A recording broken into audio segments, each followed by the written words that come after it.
Hey everyone, and welcome back. We left off in the series with Dopa winning game 1 by punishing Faker's overforced gank setup, and Faker winning game 2 by just hard outplaying Dopa even in a bad matchup. So let's get into the final game.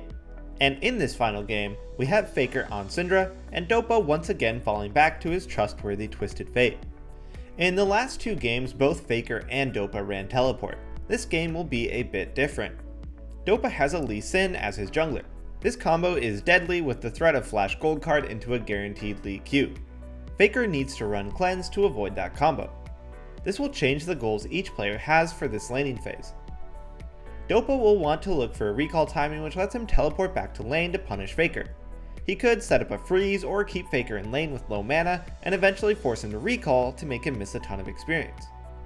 Faker will want to force Dopa to recall, then shove the wave. This will force Dopa to use teleport to catch the wave while Faker gets a clean reset off. Let's jump into it. So, as the lane begins, they both immediately look to trade onto the other. Faker looks to land his Q as Dopa is stuck in his auto animation, but he's a bit off. Therefore, it ends up being a perfectly even trade since they both got 2 auto attacks off.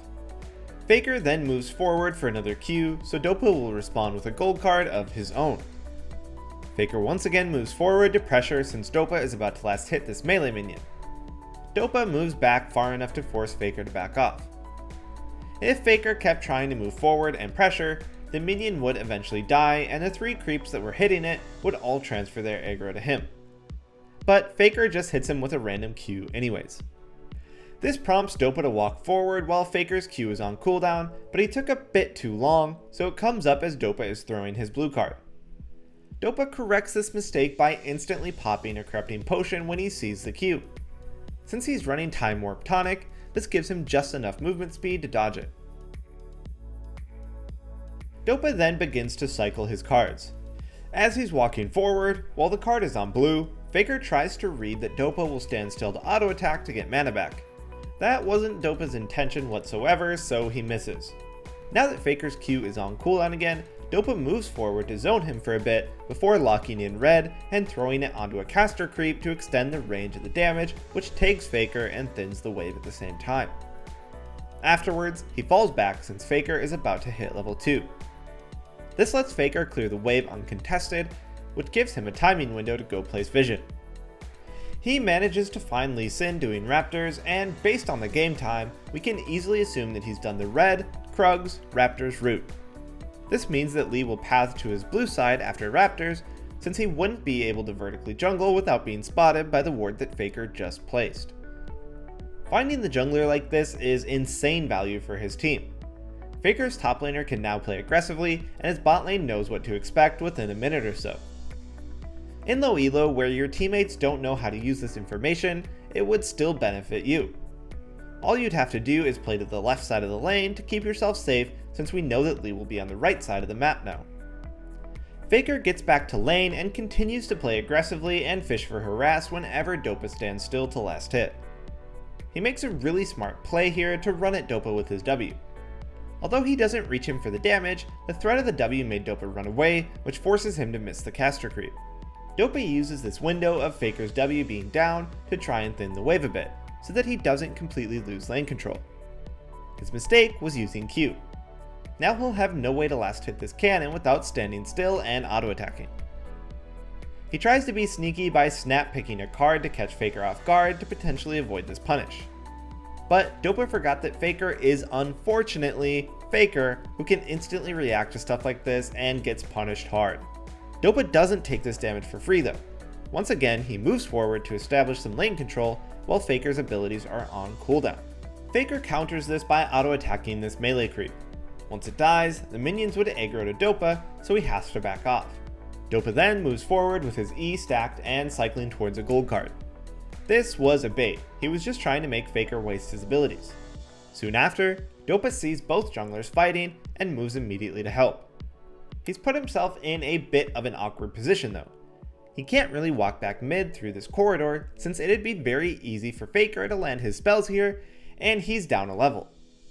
Sadly, he's punished for trying to help his team, and he's forced to go around, which makes him miss some experience. At this point, Faker will continue with the unrelenting pressure since Dopa is out of potions and starting to run low. Which eventually leads us to this exact moment. One of these two players is about to make a really intelligent move and put the other in checkmate. We're about to show you the complete map state, their items, and their gold. If you can tell us who wins based on this information, give yourself a pat on the back. If you manage to figure out why, your mom will be proud she raised such an epic gamer. You might want to pause if you want to try and figure it out.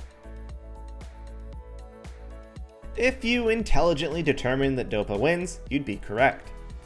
Dopa throws his red card and Q to last hit the minion and also damage the other two melees. Then he falls back to recall. Okay, let's break down why this recall is so good and why Faker loses no matter what he does. First, Faker could just sit here and freeze the wave. Dopa would recall, get full health, mana, and buy items, then teleport back to lane. Faker is doomed at that point since he'd either be stuck in lane at no mana forever or be forced to recall at a terrible timing. Secondly, he could just back off and recall safely. The problem with this option is that Dopa still has a minion dematerializer left. He could just cancel his recall, use it on the cannon, and he still has enough mana to blue card and Q the caster creeps to clear them quickly. Faker has two options off this: finish his recall and lose the cannon wave, or stay and let Dopa teleport back to lane with full HP and mana like we previously discussed, both obviously bad. Faker's third option is to begin casting his recall immediately. He could use this as a mini mind game to try and bait Dopa to cancel his recall, then cancelling his own, which would waste a lot of Dopa's time. There's a couple problems with this option though. For one, the last time he saw Lee Sin was at 3 minutes and 30 seconds. His team didn't place any vision while they were invading. For all Faker knows, Lee could be coming mid at the moment to help Dopa. Recalling in the middle of lane is asking to get ganked. Even if Faker has a good read of where Lee is, Dopa can just counter this on his own anyways. All he has to do is cancel his own recall when he sees Faker doing this, and then begin channeling it again. This allows him to react to what Faker is doing and waste the least amount of time. If Faker does the mind game cancel, Dopa can just finish the recall, buy, and teleport to lane. I think we all know by now that Faker is doomed in this position. If Faker doesn't cancel and recalls in the middle of the lane for time efficiency, Dopa can once again cancel his recall and shove the wave, denying Faker all that experience. Faker goes for the safe option of shoving the wave. Dopa can now cancel his recall and catch the cannon wave as well as the next. Normally this is fine. Dopa can save his teleport, but Faker got a clean base off, and a Syndra can usually keep the pressure onto a Twisted Fate anyways. The issue was the gold back timing. Faker based at 35 CS with 1000 gold. Meanwhile, Dopa based at 33 CS with nearly 1200. Despite Faker being ahead 2 CS, Dopa gets to base with slightly more gold due to extra passive income from basing later and Twisted Fate's passive. This is another huge win condition goal that you can achieve in specific matchups. For example, let's say that you're playing Ryze versus Lux. In that lane, a strategy that you could do is play really aggressively and force a back timing at 500 gold. Since Ryze starts Sapphire Crystal, he could buy Tier, and all Lux would be able to buy is Amplifying Tome or Dark Seal. Despite having the same exact gold, Ryze would be significantly ahead. Compare Faker's 2 Amplifying Tome buy to Dopa's full Merc Treads, and you have a clear winner. Faker ideally wanted to force Dopa to base at around 900 gold, where Dopa only gets tier 1 boots and null magic mantle, while Faker would still get the exact same buy. Merc Treads hard counter Syndra in lane, making it hard for her to land her spells, and even if they do land, the magic resist mitigates the damage quite a bit. This lets Dopa have complete priority in mid lane, which lets him clear vision and take honey fruits without consequence. Even this flash Rek'Sai gank isn't enough to stop him, since Faker never managed to force out his teleport. He just comes back to lane, has full priority,